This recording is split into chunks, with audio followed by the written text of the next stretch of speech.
அன்பான நேயர்களே, இன்று நான் உங்களுக்கு பவன் முக்தாசனா சீரீஸ் 1, அதாவது நம்மளுடைய சிறு ஜாயின்ட்ஸ் பலவற்றை உபயோகித்து நாம் செய்யும் எளிய யோகா பயிற்சிகளை பற்றி தான் இன்றைக்கி சொல்ல போகிறேன். இந்த எளிய பயிற்சிகள் நமக்கு நல்ல ஒரு அஸ்திவாரமாக இருக்கும் எந்த ஆசனம் பண்ணுறதுக்கும். அதனால் முதல்ல கழுத்து பயிற்சிக்கு போவோம். மூச்சை நல்லா உள்ளே இழுத்துட்டு பின்னோக்கி பார்த்துட்டு முன்னோக்கி கழுத்தை கொண்டு வரணும். இது மாதிரி 10 முறை செய்யுங்க. அடுத்தது நம்ம கழுத்தை பக்கவாட்டில் திருப்பணும். பக்கவாட்டில் திருப்பும் போதும் இந்த மாதிரி கழுத்துக்கு அசைவு கொடுக்கும் போதும் எப்பொழுதும் மெதுவாக செய்யுங்க. அவசரமாக செய்யாதீங்க, பொறுமையாக செய்யுங்க. கழுத்தை வலதுபுறமாக திருப்புங்க. திருப்பும்போது மூச்சை உள்ளே இழுத்துக்கங்க. திரும்ப சமநிலைக்கு வரும் பொழுது மூச்சை வெளியேற்றுங்க. இது மாதிரி 10 முறை செய்யுங்க. இடதுபுறமும் திருப்புங்க. இது முடிச்சுட்டு கழுத்தை சாயுங்க. இடதுபுறம் ஒரு தடவை, வலதுபுறம் ஒரு தடவை, அது மாதிரி 10 முறை செய்யுங்க. அதுக்கப்புறம்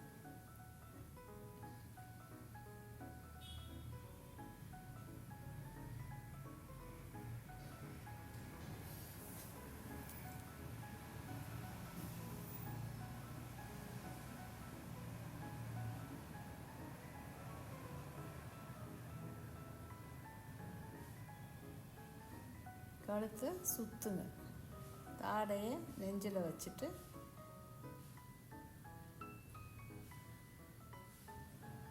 முதல் முறை கிளாக் வைஸ் டைரக்ஷனும் அதுக்கு அடுத்து ஆன்டி கிளாக் வைஸ் டைரக்ஷனும் மாதிரி செய்யும் பொழுது கண்களை திறந்து வச்சுக்கோங்க. இப்போது ஒரு பறவை கழுத்தை முன்னும் பின்னும் கொண்டு வர மாதிரி ஒரு 10 முறை செய்யுங்க.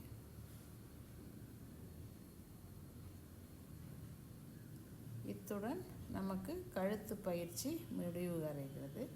அடுத்தது நமது தோள்பட்டைகளுக்கு பயிற்சி எடுப்போம். கைகளை எதிர்பக்கமாக வச்சுக்கோங்க. ஆப்போசிட் ஷோல்டரில் வைங்க. வச்சுட்டு கைகளை ஓப்பன் பண்ணி பின்புறமாக கொண்டு போய் தொடுங்க. இது மாதிரி ஒரு 10 முறை செய்யுங்க. அடுத்தது கையை ரெண்டுத்தையும் முன்னாடி சேர்த்து வச்சுட்டு மார்பை திறங்க, விரிஞ்சு திறங்க. அது மாதிரி திரும்ப 10 முறை செய்யுங்க. இது முடித்ததும் கைகளை ரெண்டுத்தையும் குவிச்சு வச்சுட்டு பக்கவாட்டில் திருப்புங்க. மேல் உடம்பை மட்டும் 40 முறை இந்த மாதிரி செய்யுங்க. 40 முறை செஞ்ச பின்னாடி அடுத்த பயிற்சிக்கு போகலாம். கைகளை முஷ்டி ஆக்கிட்டு கைகளை சுற்ற ஆரம்பிங்க. முன்பக்கமாக 10 முறை அப்படி சுற்றின பின்னாடி பின்பக்கமாக சுற்றுங்க.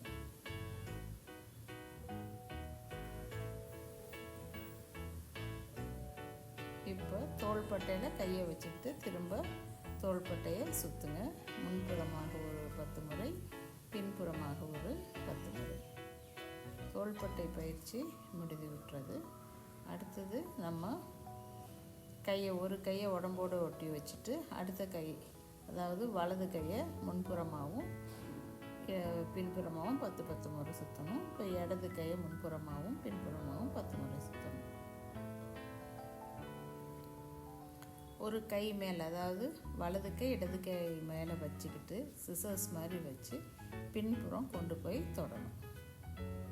இதுவும் நமக்கு மார்பு பகுதியை விரிவடைய செய்வதற்கான பயிற்சி. இது முடிச்சுட்டு நம்ம இடுப்பு பகுதிக்கான பயிற்சிக்கு போகலாம். கால்களை பிரிச்சுட்டு நின்றுக்கங்க. கை ரெண்டும் தோள்பட்டை லெவலில் இருக்கட்டும். நம்மளுடைய இடுப்பு பகுதி தான் நமக்கு வளைவு கொடுக்கணும். கைகளை நம்ம கீழே கொண்டு போகக்கூடாது. நமக்கு இடுப்பை வளைக்கும் போது ஆட்டோமேட்டிக்காக கை போகும். நீங்கள் அதை பற்றி கவலைப்பட வேண்டியதில்லை. இது 10 முறை செஞ்சுட்டு ஒரு கையை உடம்போடு வச்சுட்டு இன்னொரு கையை கழுத்து பக்கம் ஒட்டி வச்சுட்டு இடுப்பை நல்லா வளைச்சி கொண்டு வாங்க. மேக்ஸிமம் வளைங்க. அடுத்த சைடுக்கு பண்ணுங்கள். அதே மாதிரி ஒரு 10 முறை ஒரு சைடுக்கும் நம்ம செய்யணும். Right side and left side. நல்லா காலை பிரித்து வச்சுக்கோங்க. ஆப்போசிட் காலை கை கொண்டு தொட்டுட்டு திரும்பவும் மேலே எந்திரிச்சு அடுத்த காலை தொடுங்க. கண்கள் இந்த மேலே இருக்கும் கையை பார்த்துருக்கணும். இப்போ குனிஞ்சிட்டு கால்களை ஆப்போசிட் கால்களை தொடுங்க. அதுவும் ஒரு 20 முறை செய்யுங்க. பின்ன கைகளை பின்னாடி கொண்டு போய் கட்டிட்டு நல்ல மூச்சை உள்ளே இழுத்துட்டு பின்புறமாக இடுப்பை மடிங்க. அப்புறம் நல்லா குனிஞ்சு கீழே முழுசாக கொண்டு வாங்க. கீழே வரும்போது மூச்சு வெளியே விட்டுறணும். இது மாதிரி திரும்பவும் 10 முறை செய்யுங்க.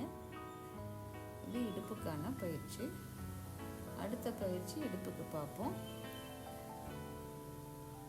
கைகளை இடுப்பில் வச்சுட்டு இடுப்பு எலும்பை சுற்றி ஒரு வட்டம் மாதிரி போடுங்க. உங்கள் கற்பனையிலேயே ஒரு வட்டத்தை வரைஞ்சிட்டு அதை கிளாக் வைஸும் ஆன்டி கிளாக் வைஸும் 10 முறை செய்யுங்க. பின்ன கால்களை பிரித்து வச்சுட்டு அதே மாதிரி இடுப்பை சுற்றுங்க 10 முறை.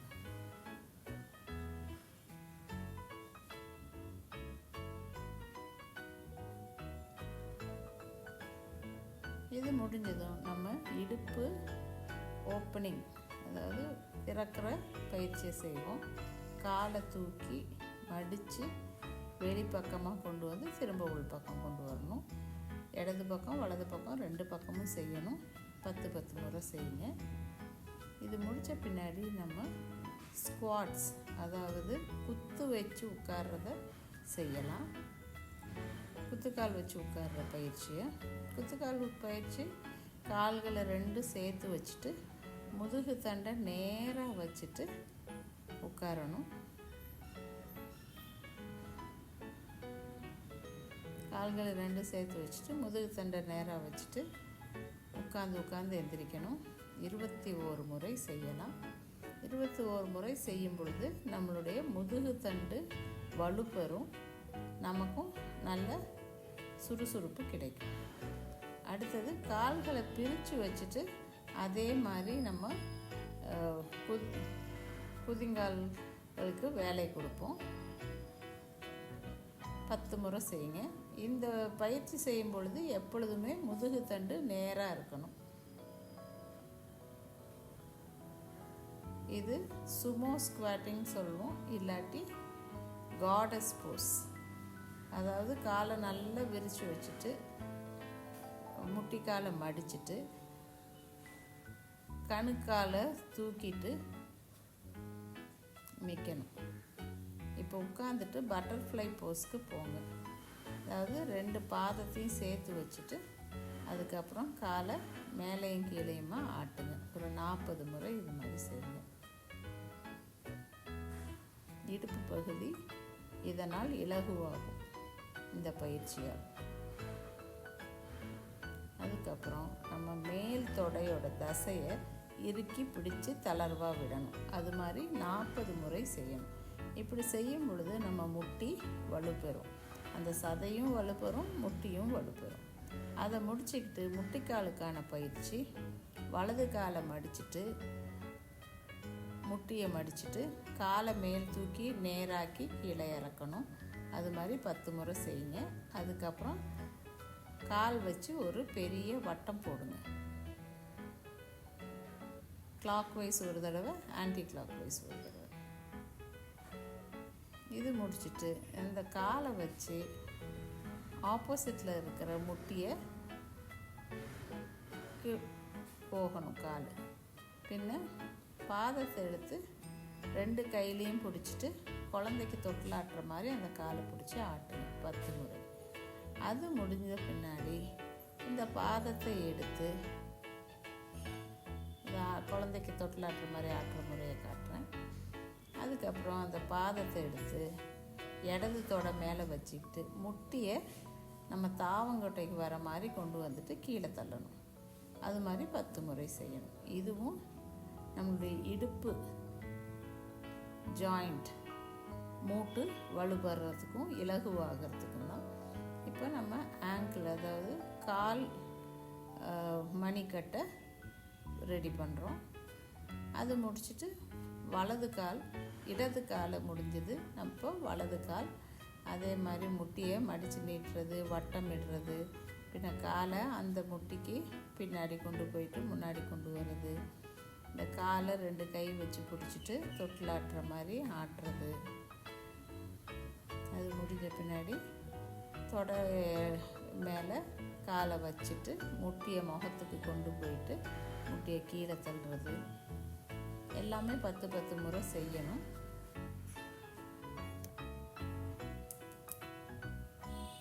இப்போ கால் மணிக்கட்டு முன்னும் பின்னும் ஆட்டிட்டு வட்ட வடிவில் 2 சைடும் ஃபார்வர்ட் அண்ட் பேக்வேர்ட் பண்ணணும். இப்போ கை மணிக்கான பயிற்சி. மடித்து நீட்டிட்டு சுற்றணும், கிளாக்வைஸ் அண்ட் ஆன்டி கிளாக்வைஸ். அடுத்தது மணிக்கட்டுக்கான பயிற்சி. கை மணிக்கட்டு மேலே கீழே ஆட்டுங்க. அது முடிச்சுட்டு கையை ஒரு முஷ்டி ஆட்டம் பண்ணிவிட்டு வட்டம் இடுங்க. பின்ன ஒரு விரலாக கட்டை விரல் வச்சு கொடுங்க, 2 விரல். அதுக்கு அடுத்தது 3 விரலை தொடுங்க. இது முடிச்சுட்டு 4 விரலையும் ஒட்டுக்கா குவிங்க.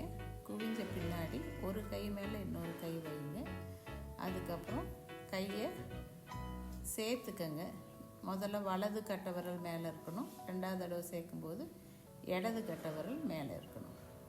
பின்ன கட்டை விரலை உள்ளே வச்சுக்கிட்டு வலது கையை ஒரு முஷ்டி ஆக்கிட்டு இடது கையை குவிச்சிட்டு இந்த முஷ்டியான கையை வச்சு இடது கையில் குத்தணும் 40 முறை.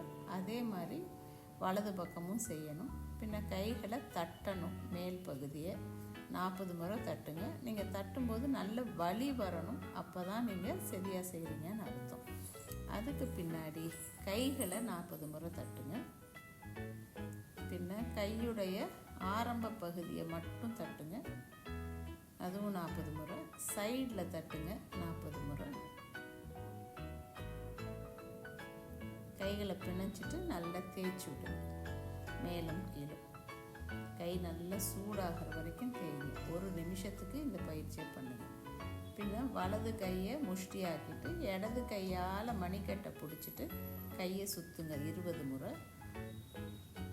எதிர்மறை டைரக்ஷனில் இன்னொரு 20 முறை.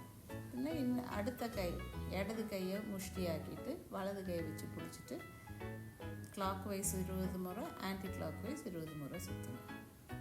கைகளின் என்னுடைய இந்த பதிவு பிடிச்சிருக்கா?